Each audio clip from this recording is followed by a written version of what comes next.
الرجیم بسم اللہ الرحمن الرحیم. عزیزان گرامی قدر، السلام و رحمت. آخری درس 2 اپریل 1982 کو ہوا تھا. اس کے بعد میں ارض حجاز کی خاک بوسی اور عمرہ کی سعادت سے بہرہ یاب ہونے کے لیے چلا گیا. ابھی واپس آیا ہوں. آج 7 مئی 1982 سے درس کا سلسلہ پھر شروع ہو رہا ہے. سابقہ درس میں ہم سورہ الفتح کی 17ویں آیت تک پہنچے تھے. 48/17.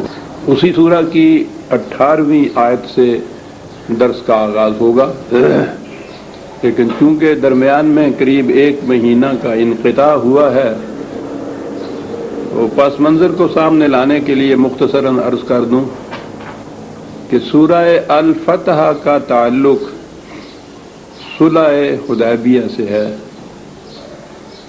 نبی اکرم صلی اللہ علیہ وسلم ہجرت کے بعد مدینہ تشریف لے گئے. حج ابھی فرض نہیں ہوا تھا، لیکن عرب تو شروع سے ہی حج اور عمرہ ادا کیا کرتے تھے. نبی اکرم صلی اللہ علیہ وسلم کے قلب مطہر میں یہ آرزو بار بار مچلتی تھی کہ کعبہ جسے مملکت اسلامیہ یا نظام خدابندی کا مرکز قرار دیا گیا ہے، اسے مخالفین اسلام کے قبضے یا تحویل میں تو نہیں رہنا چاہیے. مرکز کو تو بہرحال اسی نظام کی تحویل میں ہونا چاہیے جس کا وہ مرکز ہے. قرآن نے بڑے حسین انداز میں یہ بات کہی ہے کہ ہم دیکھتے تھے کہ کس طرح تو اے رسول للچائی ہوئی نظروں سے بار بار آسمان کی طرف تکتا ہے، اور ہم نے یہ کہا تھا کہ یہ ایسا ہوگا. نظام کا مرکز تو اہل نظام کے ہاتھوں میں ہی ہونا چاہیے، لیکن وہ شیعت کے پروگرام کے مطابق تو ہر بات اپنے وقت پر جا کر ہوتی ہے.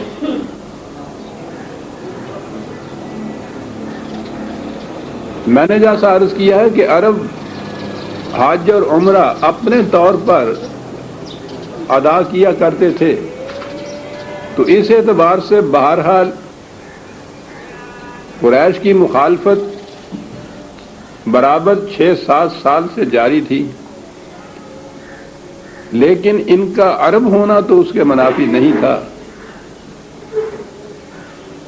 روایت کے مطابق اور قرآن کریم میں بھی ہے کہ حضور نے ایک خواب دیکھا کہ آپ مکے تشریف لے گئے ہیں، وہاں حج یا عمرہ کر رہے ہیں۔ سن 6 ہجری میں ذی قعدہ کے مہینہ میں آپ نے ارادہ فرمایا کہ مکہ چلیں اور وہاں اگر حج نہیں تو کم از کم عمرہ تو کر آئیں۔ یہ خبر سن کر صحابہ کی ایک کثیر جماعت ساتھ تیار ہو گئی۔ آپ تشریف لے گئے تو مکہ سے ابھی ایک منزل کے فاصلے پر تھے جس مقام کو حدیبیہ کہا جاتا ہے، کہ قریش نے آپ کو وہیں روک دیا اور ایک لشکر تیار کر لیا آپ کی مخالفت کے لیے۔ آپ نے فرمایا کہ تم دیکھ رہے ہو کہ ہم کوئی ساز و سامان یا ہتھیار اسلحہ سے لیس ہو کر نہیں آئے، ہمارا ارادہ جنگ کرنے کا ہے ہی نہیں، ہم تو عمرہ کرنے کے لیے آئے ہیں، اور پھر یہ جو مہینے ہیں ان میں تو ویسے ہی تمہارے یہ عرب کے قدیمی معاشرتی رسومات تھیں، آداب تھے، روایات تھیں ان کی، وہ ان 4 مہینوں میں جنگ ملتوی کر دیا کرتے تھے، لڑائی کیا ہی نہیں کرتے تھے۔ تو آپ نے کہا کہ یہ تو وہ مہینہ ہے کہ جس میں ویسے تمہارے عام رواج کے مطابق بھی جنگ نہیں ہوتی، تو ہم تو جنگ کے ارادے سے آئے ہی نہیں ہیں۔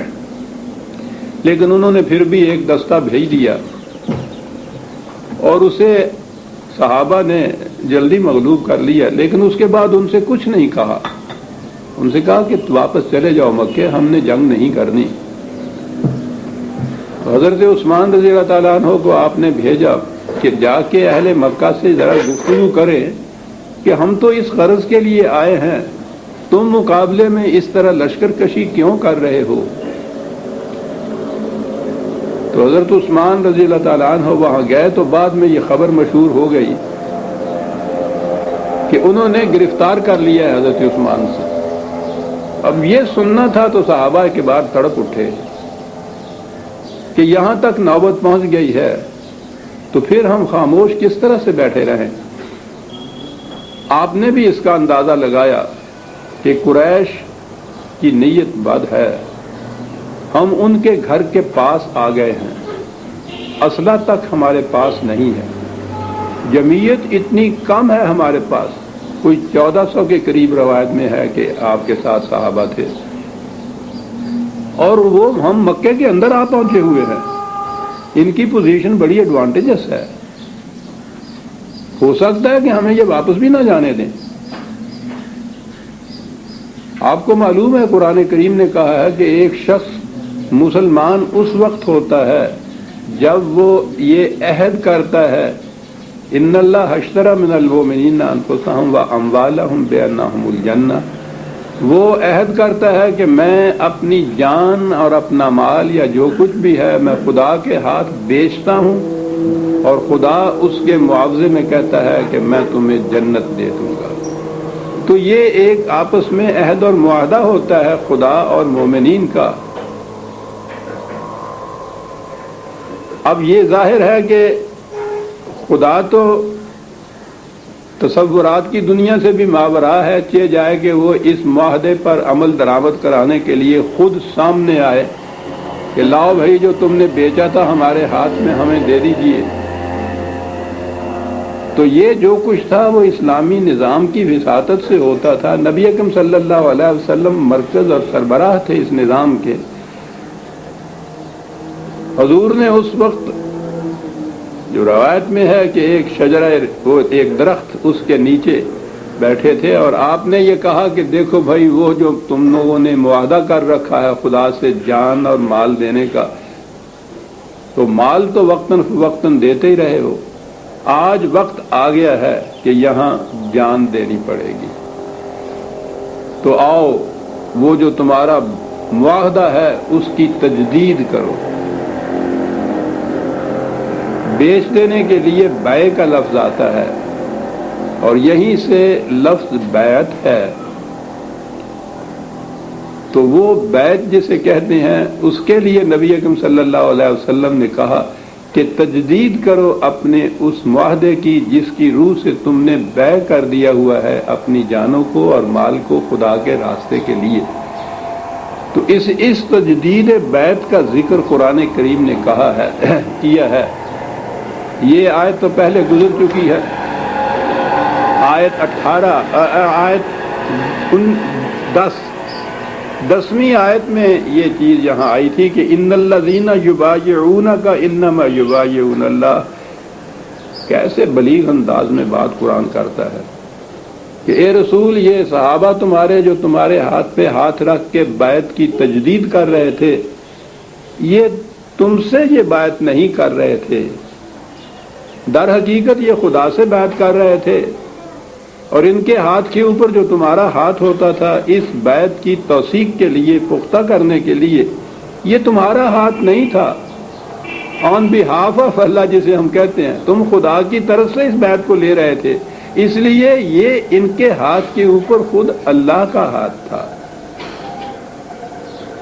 میں نے ان آیات کو جب سامنے لایا تھا تو عرض کیا تھا کہ اسلامی نظام کس حسین انداز میں قرآن نے اس کا تصور پیش کیا ہے کہ یہ ہوتا تو ہے سب کچھ خدا کے احکام کی تعمیل کے لیے، لیکن خدا تو محسوس شکل میں سامنے نہیں آتا۔ محسوس شکل میں جو کچھ کرنا ہوتا ہے وہ اسلامی نظام کرتا ہے، اسلامی نظام کا سربراہ یا مرکز جو ہے وہ کرتا ہے۔ تو اسے قرآن نے یہ کہا یہ ہے کہ یہ ان کے ہاتھ پر اے رسول تمہارا ہاتھ نہیں تھا، خدا کا ہاتھ تھا۔ تو گویا یوں خدا جو میں نے عرض کیا ہے کہ جو تصور و تخیل سے بھی بالا تر ہے، محسوس طور پر اس کی شکل یہ ہوتی ہے کہ وہ نمائندہ خدا کے نظام کا، وہ خدا کے بہاف پہ یہ سب چیزیں کرتا ہے، اس لیے اسے خدا کی چیزیں کہا جاتا ہے۔ تو وہاں یہ کہا تھا کہ وہ جو بیعت کر رہے تھے تمہارے ہاتھ کے اوپر، وہ در حقیقت خدا تھا جو ان سے بیعت لے رہا تھا۔ تو انہوں نے جانیں دے دینے کی بیعت وہاں کی، اور اب 18ویں آیت ہمارے سامنے ہے جس سے آج درس کا آغاز ہو رہا ہے کہ لقد رضی اللہ عن المؤمنین اذ یبایعونک تحت الشجرۃ۔ کیا بات! یہ جماعت مومنین جو اس درخت رضوان کے نیچے حدیبیہ کے بیعت کر رہے تھے تمہارے ہاتھ پہ رسول، اب ان کے لیے ہے لقد رضی اللہ۔ عام ترجمہ تو ہمارے ہاں رضی اللہ کا یہی کیا جائے، اللہ راضی ہو گیا ان سے، اور بلکہ جو پورا فکرہ ہے وہ تو ہے رضی اللہ عنہم و رضوا عنہ۔ اللہ ان سے راضی ہو گیا، یہ اللہ سے راضی ہو گئے۔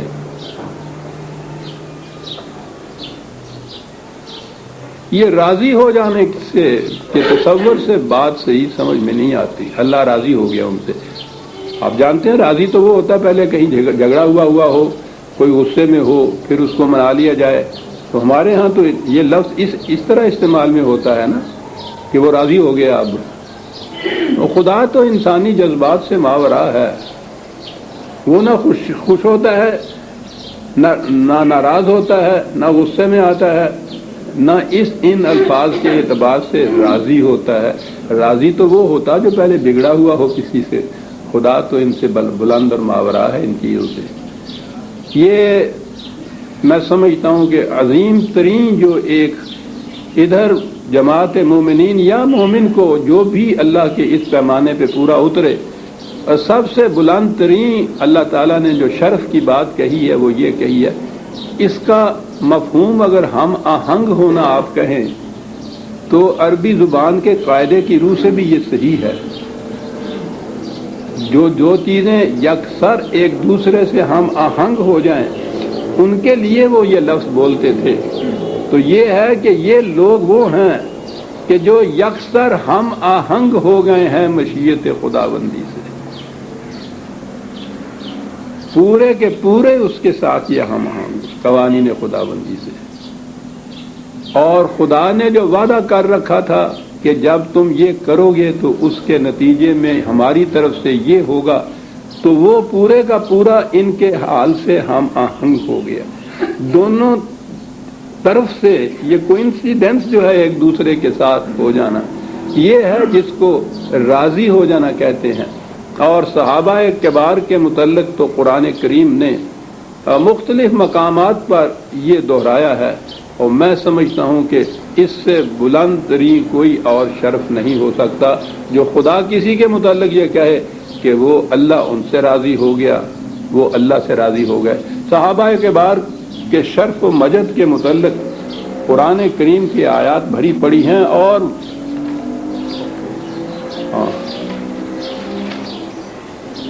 چھوٹا منہ اور بڑی بات کی ہے کہ صحابہ کے متعلق میں کیا کہہ سکتا ہوں، لیکن میں سمجھتا ہوں کہ قرآن کی شہادت کے بعد ان کے بلند ترین مقامات کے متعلق کسی قسم کے شبہ اور ابہام کی ضرورت نہیں رہتی۔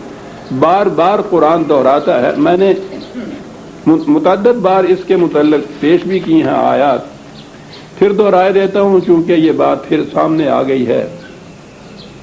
صحابہ میں کون کون سے گروہ شامل ہیں جن کے متعلق قرآن نے یہ سند دی ہے، یہ شہادت دی ہے کہ والذین آمنوا وہاجروا وجاہدوا فی سبیل اللہ والذین آووا ونصروا اولئک ھم المؤمنون حقا لہم مغفرۃ ورزق کریم۔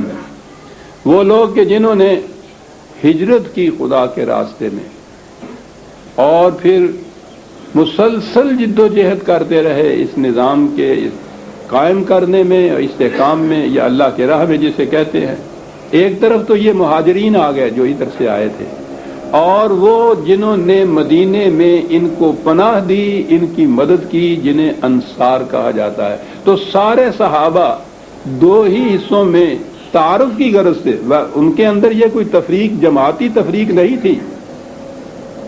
اور وہ جو پوچھو نہیں کہ ہم اس قرآن کے ساتھ بھی کیا کچھ کیا جا رہا ہے۔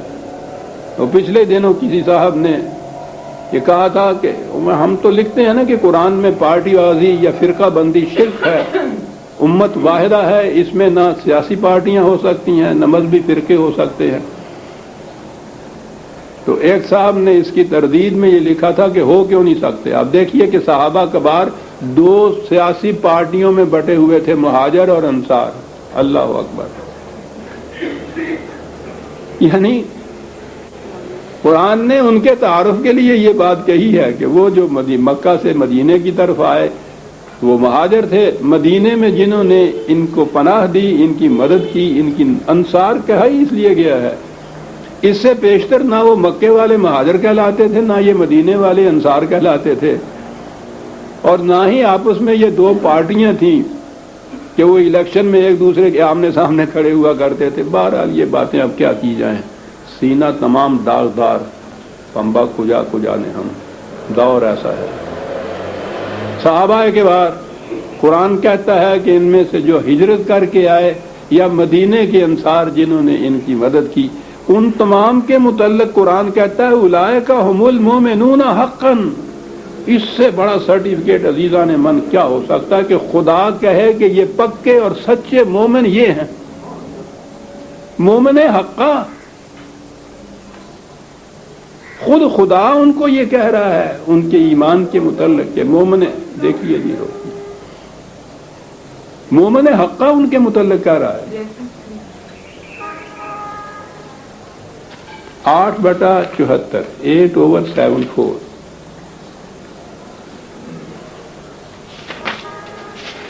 جنہیں خدا مومن حقا کہے بلا استثناء ہے، تمام مہاجرین، تمام انصار، سارے صحابہ اس کے اندر آ جاتے ہیں، اور ان کے متعلق کہا کہ یہ مومن حقا تھے۔ اتنا ہی نہیں، ان مومنین کے متعلق کہا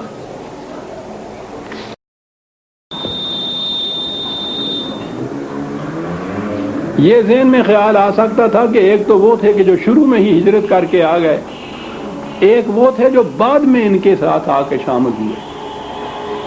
قرآن نے اس کی بھی تصریح کر دی کہ بعد میں کہیں یہ بات نہ ذہن میں پیدا ہو جائے کہ صاحب یہ جو ہیں یہ ان سے ذرا پس درجے کے اوپر ہیں، ان کو شامل نہیں کیا گیا۔ 9/100 9/100 آیت والسابقون الاولون من المہاجرین والانصار،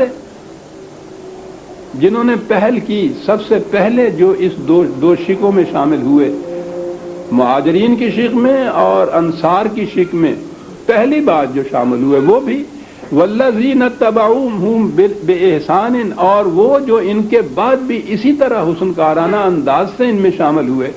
ہجرت بھی جاری رہی تھی، آخر تک آتے رہے تھے گروہ در گروہ لوگ، اور اسی طرح سے یہاں یہ انصار کی نصرت بھی اور ان کے لیے جو کچھ انہوں نے کیا تھا پناہ دہی کا سلسلہ بھی جاری رہا تھا۔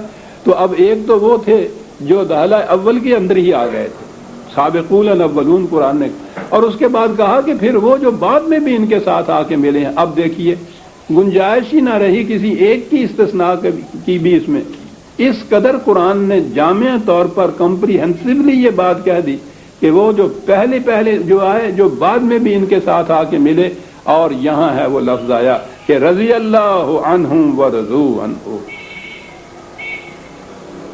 یکسر ہم آہنگ ہو گئے یہ مشیت خداوندی سے، خدا کے انعام و اکرامات جو تھے وہ ان سے ہم آہنگ ہو گئے، اور اس کا نتیجہ خود ہی بتا دیا کہ اس کے معنی کیا ہیں۔ وَأَعَدَّ لَهُمْ جَنَّاتٍ تَجْرِي تَحْتَهَا الْأَنْهَارُ خَالِدِينَ فِيهَا أَبَدًا ذَلِكَ الْفَوْزُ الْعَظِيمُ، ان کے لیے خدا نے تیار کر رکھی ہے جنت، پہلے سے ان کے لیے جنت تیار کر رکھی ہے، وہ ابدی جنت ہے، شادابیوں کی، خوشگواریوں کی، سرسبزیوں کی، اور یہ بہت بڑی اچیومنٹ ہے۔ فوز میں نے عرض کیا تھا کہ قرآن نجات یا سلویشن نہیں کہتا، سلویشن تو پہلے کسی عذاب یا مصیبت میں مبتلا ہو تو اس سے نجات کے معنی ہوتے ہیں سلویشن، اور پھر وہ ایسے کا ویسا ہی پھر ہو جاتا ہے۔ نجات کا تصور قرآنی نہیں ہے، فوز کہتا ہے قرآن، اچیومنٹ ہے، کچھ حاصل کرنا ہے، یہ بہت بڑی چیز ہے جو انہوں نے حاصل کی۔ اور یہ صحابہ کے بعد ان کے مرتبہ بلند کا کیا کہنا ہے۔ نبی اکرم صلی اللہ علیہ وسلم سے کہا جا رہا ہے 8/62 فَإِنَّ حَسْبَكَ اللَّهُ، کہے کہ یہ رسول کوئی بات نہیں، خدا تیرے لیے کافی ہے۔ اب یہ آیت ہے 62، اسی کے ساتھ کہا ہو وَالَّذِي أَيَّدَكَ بِنَصْرِهِ وَبِالْمُؤْمِنِينَ، خدا نے تمہیں تقویت پہنچائی ہے کس چیز سے؟ اپنی طرف سے، ایک نصرت اور مدد سے، اور اس جماعت مومنین کی طرف اپنی نصرت کے ساتھ مومنین کی جماعت کا ذکر ہے، اور اگلی آیت میں تو بات ہی صاف کر دی ہے، یا ایھا النبی حسبک اللہ ومن اتبعک من المؤمنین، اے رسول تیرے لیے کافی ہے اللہ۔ یہ کہنے کے بعد تو کچھ اور کہنے کی ضرورت ہی نہیں رہتی تھا، ٹھیک ہے، جس کے ساتھ اللہ ہو اس کو اور کیا چاہیے؟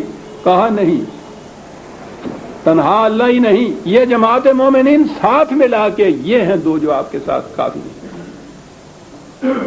عزیزان من ذرا ملاحظہ فرمائیے اس مرتبہ بلند کو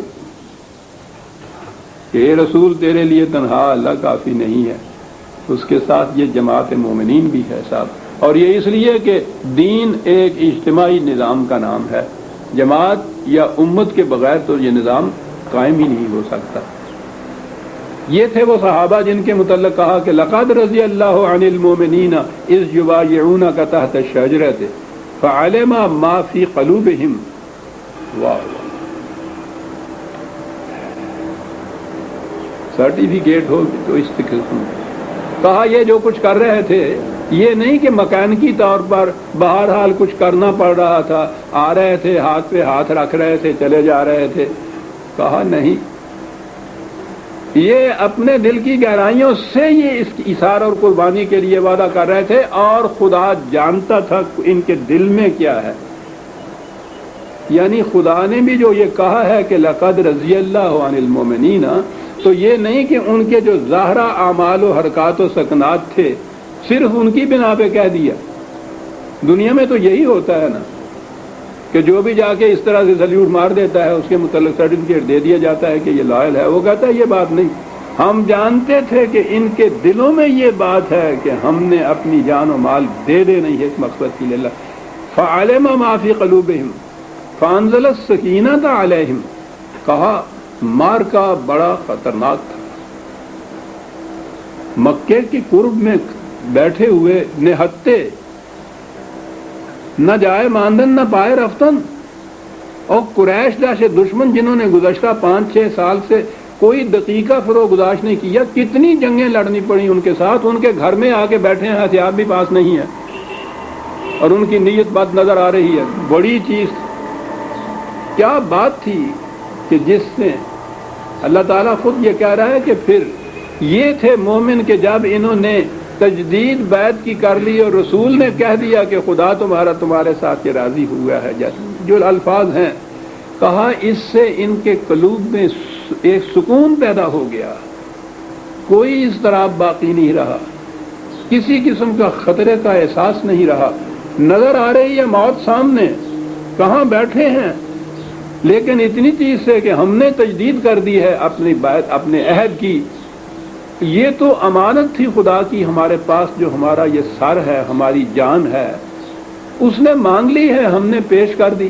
کہا کہ اس تجدید بیعت سے ان کے دلوں میں سکون پیدا ہو گیا، یہ ہے مقام مومن عزیزان من، جان دے رہے ہیں اور دل کے پورے سکون کے ساتھ جان دے رہے ہیں سب۔ کہا انہوں نے یہ کیا اور ہم نے یہی نہیں کہ یہی ان کے دلوں میں سکون پیدا ہو گیا، وَأَصَابَهُمْ فَتْحًا قَرِيبًا، اس کیفیت نے ان کے لیے قریبی زمانے میں ہی اور فتح کے دروازے کھول دیے تھے۔ یعنی جنگ نہیں یہاں ہوئی تھی، لیکن یہ جو انداز تھا ان کا کہ اتنے مہیب خطرے کے زمانے میں اپنی جانوں کو لے کے یہ حاضر ہو گئے، واقعی اس سے قریش کے دل پر بھی جو اثر ہوا تھا، وہ اگلے ہی سال جب آئے ہیں فتح مکہ کے لیے، وہی قریش جنہوں نے 7 سال تک 300 میل کے فاصلے پہ جا کے، میں عزیزان من کبھی پھر عرض کروں گا کیا کچھ دیکھ کے آیا ہوں میں، وہاں جا کے یہ عظمت جو ہے اس انقلاب کی جو حضور اور حضور کے ساتھیوں کے ہاتھوں برپا ہوا تھا، بے نقاب ہو کے مشہود طور پر سامنے آ جاتی ہے۔ 40 سال تک میں لکھتا رہا ان مقامات اور ان انقلابات کے متعلق، وہ سارا کچھ میں نے دیکھا اب کہ وہ محض اپنے تصور کی، خیالات کی یا مطالعاتی معلومات کی بات تھی، آنکھوں سے دیکھنے کے بعد جو کیفیت ہوتی ہے وہ ویسے نہیں حاصل ہوتی۔ وہاں اس انقلاب عظیم کی حقیقت جو تھی وہ مشہود ہو کے سامنے آ جاتی ہے۔ اللہ اکبر۔ تو یہ جو چیز تھی ان کا، کہا یہ ان کا یہ ایکشن، انہوں نے دیکھا کہ اس قدر مہیب خطرے کے عالم میں جس جماعت کی یہ کیفیت ہے کہ وہ بڑھ چڑھ کر اپنی جانیں پیش کر رہے ہیں اور نہایت پرسکون ہے، کوئی اضطراب نہیں، کوئی پریشانی نہیں، کوئی انتظار نہیں، کوئی قلب میں خوف کا کسی قسم کا اثر تک نہیں ہے، انہوں نے کہا کہ اس جماعت سے کون ہے دنیا کے اندر جو اس جماعت کے اوپر غالب آ سکتا ہے۔ یہ تھی جس نے یہ بظاہر صلح حدیبیہ، قرآن کریم میں الفتح اس کا نام ہی اس سورت کا اس لیے رکھا ہے۔ فتح کے معنی وکٹری نہیں ہوتی، بلکہ فتح کے معنی ہوتا ہے کامیابیوں کے دروازے کھول دینا۔ ان کے اس کردار کے مظاہرے نے کامیابیوں کے دروازے کھول دیے صاحب ان کے اوپر، بلا جنگ کیے ہوئے مکہ فتح ہو گیا، وہ بعد کی بات ہے۔ اور یہ قریبی جنگ اس کے بعد تو یہودیوں کے ساتھ ہوئی تھی، بیعت رضوان کے بعد بہت بڑی جنگ تھی اور بہت بڑا فتنہ تھا جس کو ختم کر دیا گیا، نکال ہی دیا گیا ان کو وہاں سے۔ وَمَغَانِمَ كَثِيرَةً يَأْخُذُونَهَا، اور بہت کچھ غنیمت جسے کہتے ہیں، مال غنیمت۔ یہ یاد رہے کہ جنگ و جدال عرب کے معاشرے کا جز بن چکی ہوئی تھی، اور اس کی وجہ یہ تھی کہ ان کے پاس ذریعہ رزق کوئی تھا ہی نہیں، وہاں پیدا ہی کچھ نہیں ہوتا، اور اس زمانے میں کوئی امپورٹ ایکسپورٹ جسے آپ کہتے ہیں اس کا تصور ہی نہیں ہو سکتا تھا، وہاں کچھ پیدا نہیں ہوتا۔ قرآن نے کہا وادی غیر ذی زرع، اور وہاں جا کے پتہ چلتا ہے کہ غیر ذی زرع وادی ہوتی کیسی ہے، ہم نہیں یہاں تصور کر سکتے جی لاجمان، کچھ پیدا نہ ہو جہاں۔ تو ان کے لیے ذریعہ معاش جو تھا یہ مال غنیمت ہی تھا جنگوں میں، اسی لیے وہ ہمیشہ لڑتے پھرتے رہتے تھے اس نے۔ اور یہ غنیمت کیا ملتی تھی؟ خود لفظ غنیمت جو ہے غنم کے معنی بکریاں ہیں، تو ان کے پاس ہوتا کیا تھا جو ان کو ملتا تھا جنگ میں؟ ادھر کی بکریاں ادھر لوٹ کے لے آتے تھے، ادھر کا کچھ ادھر چلا جاتا تھا۔ یہ تھا جنگ کا جذبہ محرکہ اسلام سے پہلے ان عربوں کا، اسی لیے وہ جنگ کرتے تھے۔ اسلام کا انقلاب جو لایا گیا، حضور نبی اکرم صلی اللہ علیہ وسلم کی تعلیم و تربیت نے جو پیدا کیا، پہلی بات یہ تھی کہ مال غنیمت کی تقسیم انفرادی طور پر نہیں ہوتی تھی۔ پہلے یہ تھا کہ جو سپاہی جو اس کے ہاتھ میں آ جائے وہ اس کا مالک ہوتا تھا، اور اس کے بعد حکم یہ تھا کہ جو کچھ کسی کو ملتا ہے لا کر یہاں جمع کر دے اور آپ ہٹ کے کھڑا ہو جائے۔ یہ ایک جذبہ محرکہ جو عرب کی گٹھی میں پڑا ہوا تھا جنگ کے لیے، پہلی ہی ہدایت کے مطابق اس کو ختم کر دیا۔ اب مال غنیمت جذبہ محرکہ رہا ہی نہ،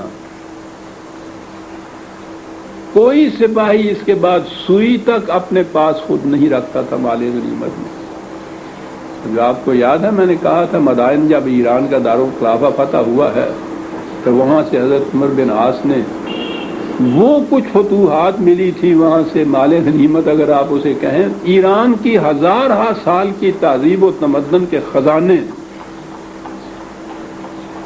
وہ تو اس کی تفصیل پڑھنے کی ہے جو کچھ وہاں سے ملا تھا۔ وہ اتنا بڑا قالین تھا اٹھایا ہی نہیں جاتا تھا ان سے، عربوں کو کیا معلوم تھا قالین کس کو کہتے ہیں۔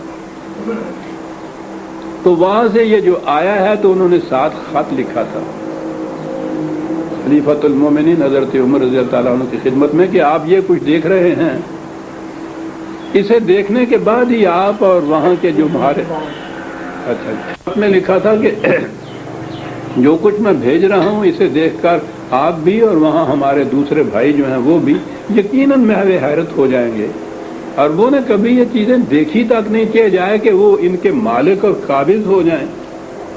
کہا اس سے بڑی چیز جو باعث مسرت ہوگی تمہارے لیے وہ یہ ہے کہ یہ تمام چیزیں ملک کے مختلف حصوں میں بکھری ہوئی تھیں، جہاں ان سپاہیوں کو دیکھنے والا کوئی نہیں تھا، وہاں یہ چیزیں ان کے ہاتھ آئیں اور کسی نے ایک سوئی بھی اپنے پاس نہیں رکھی، ہر چیز لا کے یہاں مرکز میں جمع کر دی۔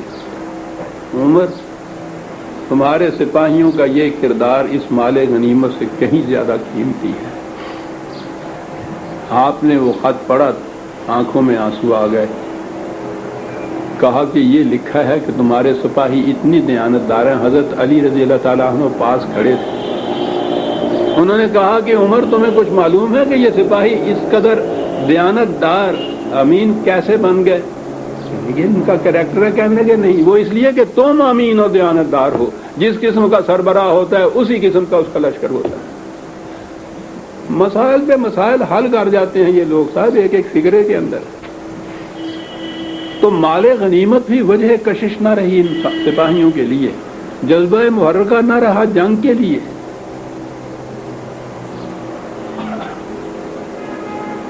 یہ قرآن نے کہا تو ہے کہ بہت کچھ مال غنیمت کثرت سے ملے گا، سپاہیوں کو انفرادی طور پہ نہیں ملے گا، اس نظام کے حصے میں آئے گا، یہ تقسیم کریں گے۔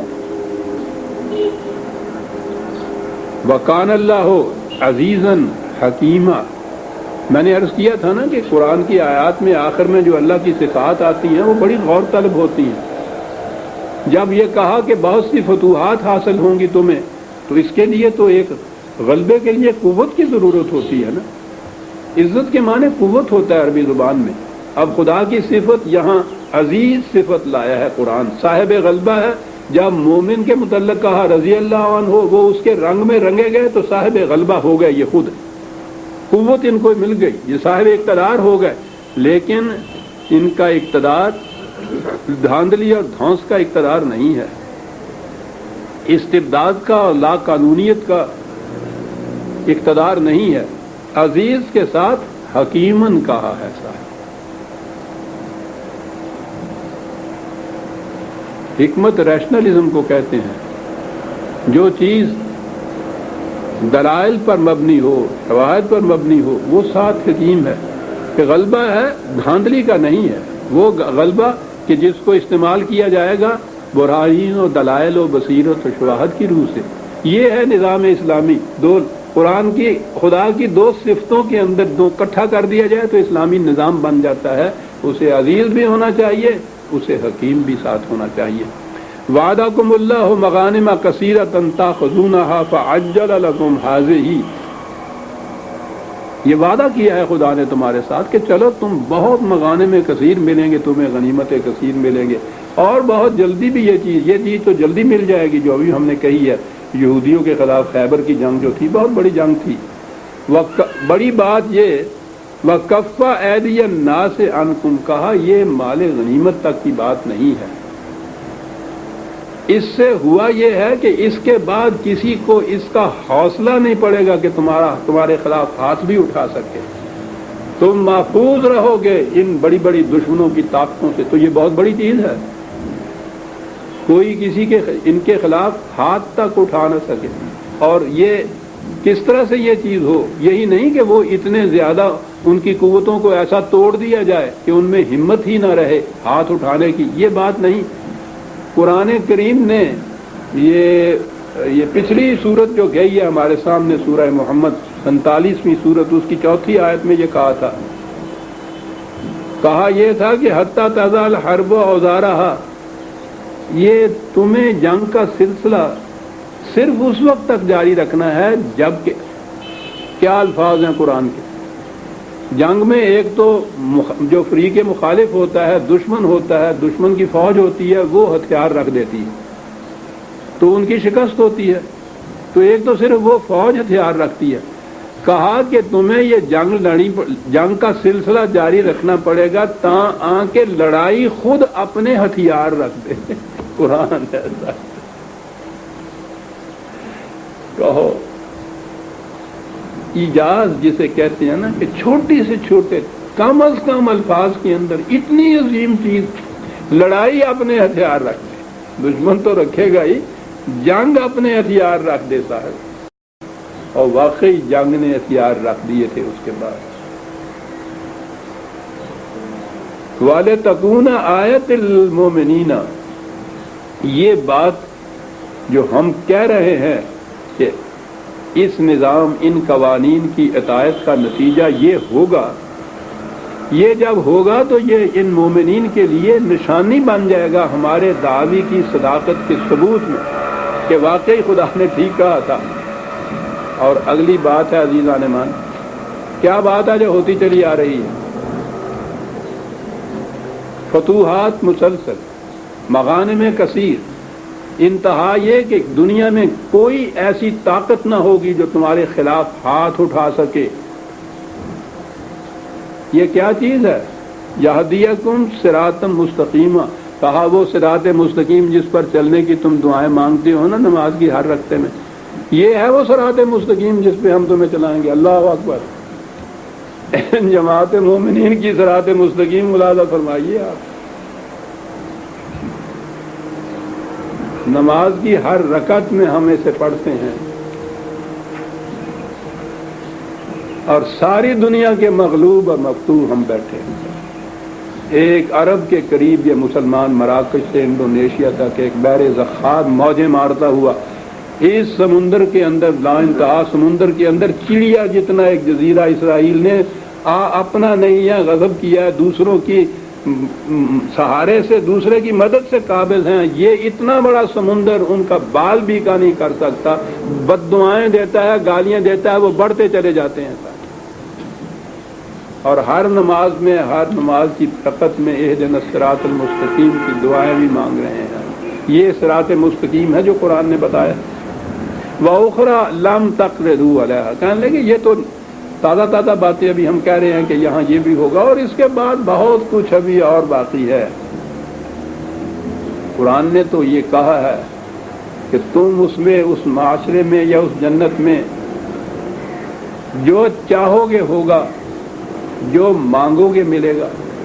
انتہا ہے یہ, لیکن وہ انتہا تو ہمارے پیمانے کی ہے اور اس کے بعد ہے وَلَدَيْنَا مزید, اور ہمارے پاس اس سے بھی زیادہ کچھ اور ہے. یعنی جو تم چاہو گے ہوگا, جو مانگو گے ملے گا. انسانی ذہن اس سے آگے جا نہیں سکتا. کہا ہمارے پاس اس سے بھی زیادہ ہے. اس سے زیادہ کیا؟ کہا کیا تمہارا ذہن, کیا تمہاری مانگ, کیا تمہاری آرزو, وہ تو بڑی محدود ہیں. ہم جانتے ہیں کہ زندگی کی اگلی ارتقائی منزل میں تمہاری ضرورتیں, تمہاری خواہشات کیا ہوں گی, ہمارے پاس اس کے لیے بھی ہے. کیا بات ہے اس دینے والے کی, جو چاہو گے ہوگا, جو مانگو گے ملے گا, اور اس سے زیادہ بھی ہے ہمارے پاس کچھ اور. یہ ہماری مانگ اس دنیا کی زندگی کی, اس چھوٹے سے پیمانے کی جو ہمارا دماغ کہلاتا ہے, وہ تو وہی ہے جو بچے ہمارے ہاں وہ گھوڑا مانگتے ہیں, وہ مٹی کا, اور وہ موٹر مانگ دیتے ہیں یوں چابی سے چلنے والی, اور خوش ہوتے ہیں. تو ہمیں پتہ ہوتا ہے کہ یہ آخری چیز نہیں ہے جو یہ مانگ رہے ہیں. ہمارے پاس بیٹا اس سے بھی زیادہ بہت کچھ ہے. جب بیٹا جوان ہوگا تو پھر سچ مچ کا موٹر ملے گا نا. ایک لفظ میں قرآن کیا کہا گیا انسانی زندگی کے متعلق, کہ زندگی نے ابھی یہاں تھوڑا رک جانا ہے. بچے نے بچہ ہی نہیں رہنا ہے, اس نے تو بڑھنا ہے, پھولنا ہے, پھلنا ہے, جوان ہونا ہے, اس کے تقاضے بڑھنے ہیں, اس کی خواہشات بڑھنی ہیں, اس کی مانگیں کچھ اور ہونی ہیں. ہمارے پاس اس کے لیے بھی بہت کچھ ایسا ہے. کبھی کوئی اس نظام پہ عمل پیرا ہو کے تو دیکھے. وَلَوْ قَاتَلَكُمُ الَّذِينَ كَفَرُوا لَوَلَّوُا الْأَدْبَارَ ثُمَّ لَا يَجِدُونَ وَلِيًّا وَلَا نَصِيرًا. کہا اسی مقام کے اوپر اگر یہ جنگ کرنے کے لیے آ جاتے تمہارے ساتھ, عجیب چیز ہے. یعنی مکے کے کنارے پہ بیٹھے ہیں, اتنا بڑا یہ لشکر ان کے پاس, یہ نہیں آتے. کہا یہ جو کردار جس کا ثبوت انہوں نے دیا ہے, اگر وہ یہاں جنگ کرنے کے لیے بھی آ جاتے تو اتنی بڑی شکست کھاتے کہ ان کو کہیں جگہ نہ ملتی, پناہ نہ ملتی کہیں. مومن ہو تو بے تیغ بھی لڑتا ہے سپاہی, لڑتا ہے انسان کا کردار, لڑتا ہے اس کا حوصلہ, اس کے ارادے. تلوار کی ضرورت ہے, لیکن یہ قوت بے پناہ ہوتی ہے. سر کہاں کہتا ہے قرآن کے کبھی, یہ تو انہوں نے خود مکے والوں نے دیکھ لیا تھا کہ ان کا مقابلہ نہیں کیا جا سکتا. کہتا ہے ذرا یہ لڑنے کے لیے باہر نکلتے تو ان کو پتہ چلتا, کہیں پناہ نہ مل سکتی ان کو. اللہ ہو. اور کہا یہ کوئی ایسی بات نہیں ہنگامی سی کہ ہم نے اس واقعہ کے متعلق کہا ہے کہ ایسا ہو جاتا, کہیں اس قسم کے اسباب جمع ہو گئے تھے اتفاقی طور پر اور ایسا ہوا. کہنے لگے یہ بات نہیں ہے, سنت اللہ التی قد خلت من قبل وَلَن تَجِدَ لِسُنَّتِ اللَّهِ تَبْدِيلًا. یہ تو خدا کی ایک روش چلی آ رہی ہے شروع سے, اور اس میں کبھی تبدیلی نہیں ہوگی. آپ کو یاد ہے میں وہ جو لا کی ڈیفینیشن قانون کی ان کے ہاں ہے انگریزی زبان میں, سائنٹیفک چیز ہے وہ. اصل میں لا تو ان کے ہاں ہے ہی جو سائنس کے قانون کے مطابق چیز ہو رہی. تو اس کی ڈیفینیشن یہ ہے نا کہ اف دین, اگر یہ ہو تو اس کا نتیجہ یہ نکلے گا, یہ تو ہوا. اور اس کے آگے انہوں نے جو لا بننے کے لیے جو کہا ہے اف دین آلویز, کہ ہمیشہ ایسا ہوگا. پانی کو آگ پہ رکھو گے تو پانی گرم ہوگا, ہنگامی بات نہیں ہے. جب بھی رکھو گے ایسا ہوگا تو یہ لا بن گیا. کہا یہ سب کچھ جو ہم نے کہا ہے اوپر, یہ ہنگامی اور اتفاقی بات نہیں ہے. اف دین تو ہو گئی بات کہ اگر اس قسم کی سیرت و کردار کا مظاہرہ کرو تو کوئی تمہارا مقابلہ نہیں کر سکتا. اور یہ بات آلویز, ہمیشہ سے ایسا ہوتا چلا آیا ہے, ہمیشہ ایسا ہوگا. سنت اللہ التی قد خلت من قبل ولن تجد لسنت اللہ تبدیلا. قرآن کریم نے ایک تو کلمات اللہ کہا ہے, اور ایک سنت اللہ کہا ہے، دونوں کے متعلق کہا کہ اس میں تبدیلی نہیں ہوتی۔ کلمات تو آپ کہیے کہ لا ان ورڈز، قانون الفاظ کی شکل کے اندر، اور سنت کہیں گے وہی لا جو ہے جب وہ آپریٹ ہو جائے، نافذ ہو جائے، عملاً نافذ ہو جائے، اسے سنت کہتے ہیں۔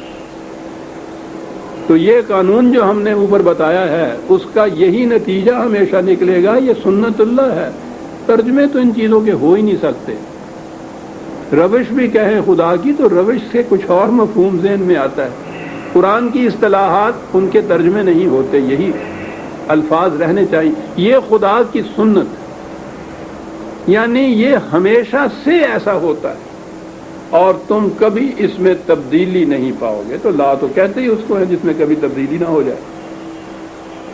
وَهُوَ الَّذِي كَفَّى أَيْدِيَهُمْ عَنْكُمْ وَأَيْدِيَكُمْ عَنْهُمْ بِبَطْنِ مَكَّةَ مِنْ بَعْدِ أَنْ أَظْفَرَكُمْ عَلَيْهِ وَكَانَ اللَّهُ بِمَا تَعْمَلُونَ بَصِيرًا۔ فتح مکہ کے متعلق بھی یہ ہے کہ اس کا نتیجہ یہ تھا کہ تم غالب آ رہے تھے، ہم نے تمہارے ہاتھ روک دیجئے کہ بس غالب آنے کے بعد جو سپاہی دشمن کی چھاتی پہ بیٹھا ہو اس کو کہنا کہ بس اس تعمیل کے لیے بڑے ہی دل گردے کی ضرورت ہے، کوئی اور جذبہ نہ ہو۔ ایک جذبہ تو یہ ہوتا ہے نا کہ جس نے، وہ دشمن بھی تو انتہائی کوشش کر رہا تھا نا اس کی جان لینے کے لیے، وہ محبت سے گلے ملنے تو نہیں آیا تھا۔ تو اگر یہ وہ مغلوب کر دیا ہے اس کو، تو اس کے بعد تو ویسے اس کا حق بھی پہنچتا ہے کہ اس کو قتل کر دے۔ ایسے وقت میں جب اس کو غلبہ حاصل ہو جائے اسے کہنا کہ نہیں تم نے نہیں کچھ کرنا۔ مقصد انسانیت کی جان لینا نہیں ہے، مقصد سرکشوں کی اس قوت کا توڑنا ہے جس سے وہ مظلوموں اور کمزوروں کے خلاف اپنی قوت استعمال کرنے ہیں۔ یہ ہے مقصد جنگ کا قرآن کی روح سے۔ تو جب اس کی قوت ٹوٹ گئی، مقصد حاصل ہو گیا، پھر اس کے گلے پہ چھری پھیرنے کا کیا تھا؟ وہاں روک دینا یہ جو ہے، یہ ہے مومن کا کردار کہ جہاں کہا جائے وہاں رک جائے۔ بڑی بات ان اسفر بعد ان اسفر علیکم وکان اللہ بما تعملون بصیرا۔ ہر بات کے بعد یہ چیز کہ ہم دیکھ رہے تھے کہ تم کیا کر رہے تھے۔ دیکھنے والی آنکھ ایک ہے، اسی کے یہاں سے تو اس کا بدلہ ملتا ہے۔ ہم الذین کفروا وصدوکم عن المسجد الحرام والہدی معکوفا ان یبلغ محلہ۔ کہا کہ ہمیں معلوم ہے کہ یہ جو تمہارے مخالفین ہے کیا کچھ تمہارے خلاف نہیں کرتے رہے۔ وہ مسجد حرام، وہ بیت اللہ، وہ کعبہ، کہ خود عربوں کی اپنی روایات کے مطابق اس کے دروازے ہر شخص کے لیے کھلے تھے۔ وہ زمانہ قبل از اسلام میں بھی یہ قریش جو تھے کعبہ اور اس کے احاطے کو ایک امن کی جگہ قرار دیا کرتے تھے۔ وہ اس زمانے میں اسے مسجد بیت الحرام کہتے تھے، حرمت کا مقام کہتے تھے، جس کی تحریم و تکریم واضح ہے۔ سب یہاں آتے تھے۔ ایک دن حج کا تقریبی نہیں، 4 مہینے کے لیے جنگ انہوں نے بند کی ہوئی تھی۔ یہ پہلے سے چیز چلی آ رہی تھی صاحب۔ کہا کہ ان روایات کے حامل قریش جو تھے، اور یہ عرب اپنی روایات کے بڑے پابند تھے، یہ تمہارے معاملے میں قرآن کہتا ہے کہ تمہارے معاملے میں تو انہوں نے نہ کوئی رشتہ داری کے اصول کو قائم رکھا، نہ اپنی روایات کو باقی رکھا، انتہا کر دی مخالفت کی تمہارے لیے۔ انہوں نے اس مسجد حرام تک آنے کے راستے میں بھی رکاوٹیں بند کر گئے، جہاں کسی کو یہ نہیں روکتے تھے اس سے پیش کریں۔ انتہا تھی یہ مخالفت کی۔ حتیٰ کہ تم اپنے جو تحائف لائے ہو اپنے ساتھ، یہ جب آتے ہیں حج کرنے کے لیے تو بہت بڑا اجتماع ہوتا تھا، اور مکے والوں کے پاس تو اپنے کھانے کو بھی کچھ نہیں ہوتا تھا بیچاروں کو۔ تو قرآن نے یہ کہا کہ اتنے مہمان جو یہاں آ جائیں گے تو ان کی روٹی کا انتظام کیا ہوگا؟ ان آنے والوں سے کہا کہ تم اپنے ساتھ اپنا کھانے کا انتظام لاؤ۔ اور یہ آج بھی اس قسم کے علاقوں میں یہ گوشت ہی سب سے بہترین رزق کا سامان ہوتا ہے، اور پھر وہ اس قسم کا سامان، یعنی یہ ہے حکمت جس کو ہے کہ جس کو کہیں اٹھا کر لانے کی، لادنے کی، ٹرکس کی بھی ضرورت نہ ہو کہ اس میں لاد کے لائے، تو کہا کہ ٹھیک ہے ان اونٹوں کو لے آؤ، ضرورت سے زائد کچھ اونٹ ساتھ رکھ لیا کرو، جب ادھر آؤ تو اس پہ مال تجارت لاد لیا کرو۔ یہ وہاں جا کے جب مال تجارت تم ان میں سے اتار دو گے تو یہ فالتو ہو جائیں گے نا۔ چلتا پھرتا ہوا خوراک کا ایک جہاز تمہارے پاس ہے، اس کو ذبح کرو اور 4 دن تک کھاؤ۔ کیا انتظام ہے صاحب وادی غیر ذی زرع میں۔ اور انہیں اب بھی ہمارے ہاں ان پٹھانوں کے اندر بھی یہ ہے کہ اگر گوشت مل جاتا ہے تو وہ روٹی موٹی کی کوئی پرواہ نہیں کرتے۔ کہا کہ یہ جو تمہارے ساتھ تھا، اور دوسرے لوگ بھی دے دیتے تھے کہ وہاں آپ جانا تو ہماری طرف سے یہ چاول لے جاؤ بھی تھوڑے سے لاد کے ان کے اوپر، ہماری طرف سے یہ کچھ گھی لے جاؤ، تو یہ سارا کچھ وہاں آ کے تو وہ کھانے کا انتظام تھا ان کا، جسے آپ قربانی کہتے ہیں۔ کہا یہ تمہارے ہاں کے یہ تحائف جو تم ساتھ لا رہے تھے وہاں تک پہنچنے کے لیے، انہیں بھی روک دیا تھا کہ وہاں نہیں جانے دیں گے۔ کہا کہ وہاں ایسی حالت میں بھی ہم نے تمہیں کیوں روک دیا تھا؟ مکے میں ابھی مسلمان موجود تھے جو ہجرت کر کے ابھی وہاں نہیں گئے ہوئے تھے، مختلف جگہ مرد بھی تھے اور عورتیں بھی تھیں۔ کیا بات ہے اس روکنے کی۔ وَلَوْلَا رِجَالٌ مُؤْمِنُونَ وَنِسَاءٌ مُؤْمِنَاتٌ لَمْ تَعْلَمُوهُمْ أَن تَطْئُوهُمْ فَتُصِيبَكُم مِّنْهُمْ مُعَرَّةٌ بِغَيْرِ عِلْمٍ۔ کہا کہ اگر اس صورت میں تم مکے پہ چڑھائی کر دیتے تو وہاں تو یہ مومن مرد عورت مختلف مقامات کے اندر تھے، اور ہو سکتا ہے کہ وہاں وہ بیچارے ابھی چھپے ہوئے ہی بیٹھے ہوں، ان کی دشمنی کی وجہ سے انہوں نے اس کا اظہار بھی نہ کیا ہو، لیکن بہرحال مختلف مقامات پہ تھے۔ تم حملہ کرتے تو اس حملے میں تو پھر یہ تفریق نہیں کی جاتی کہ اس مکان پہ گولہ نہ پھینکو کہ اس میں اپنے بستے ہیں، تو وہ تو پھر سب آ جاتے ہیں زد میں۔ کہا اگر یہ صورت پیدا ہوتی اور وہ تمہاری ساتھ میں آ جاتے اور ان کا نقصان ہوتا، عزیزان من قرآن کا اعجاز ہے، الفاظ ہی نہیں بلکہ وہ تو جس کو پروناؤن یا ضمائر کہتے ہیں، حرف جس کو کہتے ہیں، وہ تو اس میں بھی وہ بات کہہ جاتا ہے صاحب جو فکروں میں نہیں کہی جا سکتی۔ تُصِيبَكُم مِّنْهُ، کہا کہ بغیر جانے ہوئے، یعنی ان کو نقصان پہنچتا، وہ جو مکے میں رہنے والے مسلمان، یہ نہیں کہا کہ انہیں نقصان پہنچ، کہا تمہیں نقصان پہنچ جاتا اس سے، ان کا نقصان تمہارا نقصان۔ مومن کی تو کیفیت یہ ہے کہ کسی ایک مرد مومن کا نقصان پورے جماعت مومنین کا نقصان ہوتا ہے۔ یہ قوم دیکھیے کیا کہہ رہا ہے، اگر تم ایسے حملہ کر دیتے بغیر جانے ہوئے، اگر وہاں انہیں نقصان پہنچتا، ہم یہی کہتے، دنیا کا ہر مورخ ادیب یہی کہتا کہ انہیں نقصان پہنچ جاتا۔ یہ الگ بات ہے پھر تم یہ کہتے کہ تمہیں اس کا بہت افسوس ہوتا۔ قرآن یہ انداز ہی اختیار نہیں کرتا، کہتا اگر یہ کچھ تم کرتے تو تمہیں اس سے جو نقصان پہنچتا اس کا تمہیں بعد میں بڑا افسوس ہو، تمہیں انتا۔ دیکھا آپ نے قرآن کیا بات کر جاتا ہے۔ جبھی میں نے کہا تھا نا کہ قرآن کے کسی لفظ سے بھی یوں ہی آگے نہیں گزر جانا چاہیے، کھڑے ہونا چاہیے کہ یہ بات اس نے فَتُصِيبَكُم کیوں کہا۔ لِيُدْخِلَ اللَّهُ فِي رَحْمَتِهِ مَن يَشَاءُ، ہم نے جو تمہیں اس وقت روک دیا تھا کہ نہ حملہ نہیں کرنا، تو وہ اسی لیے تھا کہ خدا اپنے صاحبان رحمت کے نیچے رکھنا چاہتا ہے ان مومنین کو، تمہیں بھی اور انہیں بھی۔ تو بچا لیا ہم نے، انہیں بچا لیا ہم نے کہ تمہارے حملے کی وجہ سے نادانستہ ہی جو انہیں تکلیف پہنچتی اس سے بچا لیا، تمہیں اس سے بچا لیا کہ اس نقصان، ان کے اس نقصان کے بعد تم اسے اپنا نقصان سمجھتے اور اس کے اوپر تمہیں حرف ندامت ہوتا، اس سے بچا لیا اللہ نے تمہیں، یہ اس کی رحمت۔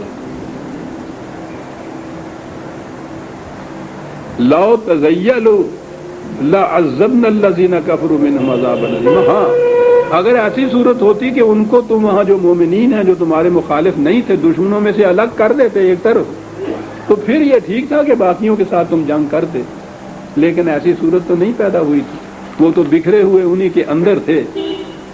اس لیے یہ کیفیت وہاں پیدا ہو جاتی، تو یوں ہم نے روکا تھا۔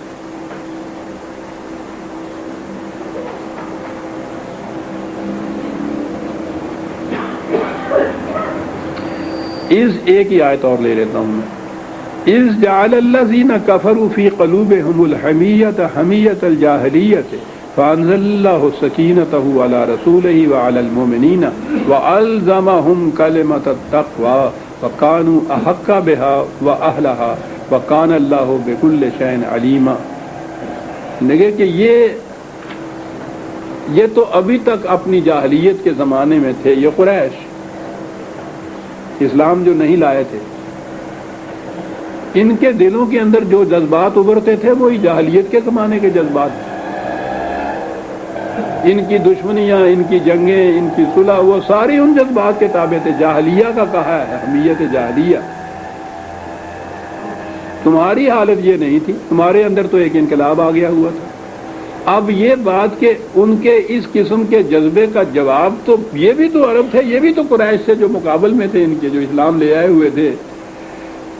کہا دیکھا فرق کتنا ہے جاہلیت کے اندر رہنے میں اور اسلام لانے کے بعد۔ وہ اسی جذبے کے متحد یہ سب کچھ کرتے تھے، تم ان کا جواب ان کے ہتھیاروں سے نہیں دے سکتے تھے کہ اسلام نے تمہاری تربیت اور طرح کی ہے۔ یہ تربیت کے دشمن کی چھاتی پہ بھی چڑھ کے اس کا گلا کاٹنے کے لیے اگر کہا ہے کہ رک جاؤ تو رک جانا، جاہلیت میں یہ نہیں ہو سکتا تھا۔ تمہاری تعلیم و تربیت اس طرح کی ہوئی تھی، تو تم ان کے اس قسم کے رویے کے رد عمل کے طور پر وہ روش اختیار نہیں کر سکتے تھے جو وہ کر رہے تھے صاحب۔ تو اس سے تو ہونا چاہیے تھا نا دل میں کہ صاحب خام خواہ ہمارے اوپر یہ پابندی لگا دی، خدا نے موقع آیا ہوا تھا، ہاتھ میں دشمن تھا، مکہ سامنے تھا، ہم تو چبا کے ان کی ہڈیاں تک توڑ دیتے۔ کہنے لگے تمہارے اسلام کی تعلیم نبوی یہ تھی صلی اللہ علیہ وسلم کہ تمہارے دلوں میں بھی یہ خیال نہیں پیدا ہوا کہ صاحب کیا کر دیا۔ فانزل اللہ سکینت، ان کے اس قسم کے رویے کے رد عمل میں بھی تمہارے دل میں سکون اور سکینت تھی، اضطراب نہیں تھا، جوش نہیں تھا، حمیت جاہلیہ نہیں تھی۔ اس لیے کہ وَأَلْزَمَهُمْ كَلِمَةَ التَّقْوَى، یہ جو تقوی کا لفظ بڑا جامع ہے قرآن میں۔ الزمہم، چپکا دی تھی، بات لگا دی تھی تمہارے قلب کے ساتھ یہ خدا کے تقوی کا جو اس نے فرائض عائد کیے ہیں، ان کا تقاضا یہ ہے۔ یہ بات ہر وقت چپکی ہوئی تھی تمہارے قلوب کے ساتھ، اور واقعی تم ہی اس کے زیادہ مستحق تھے جو کچھ تمہارے ساتھ کیا۔ باقی رہا یہ کہ جو کچھ اس ایسے مواقع کو بھی اس قسم کی بات جو بظاہر نظر آتا ہے کہ ہمارے لیے نقصان کا باعث ہے، بالکل نہیں۔ خدا جانتا ہے کہ کون سی بات تمہارے لیے نقصان کا موجب ہے اور کون سی بات فائدے کا موجب ہے۔ سورہ الفتح کی آیت 26 تک ہم آ گئے، وقت بھی ہو گیا ہے اور میں نے روک بھی دیا ہوں کہ آگے بات ایک اور بڑی اہم آتی ہے۔ حضور کا ایک خواب جس کے متعلق قرآن نے یہ کہا ہے کہ اس کو سچا کریں گے، تو وہ چیز اہمیت سے سمجھنے کی ہے۔ 27ویں آیت سے ہم آئندہ دیں گے۔ ربنا تقبل منا۔ ہاں جی، گرمی بڑھ گئی ہے،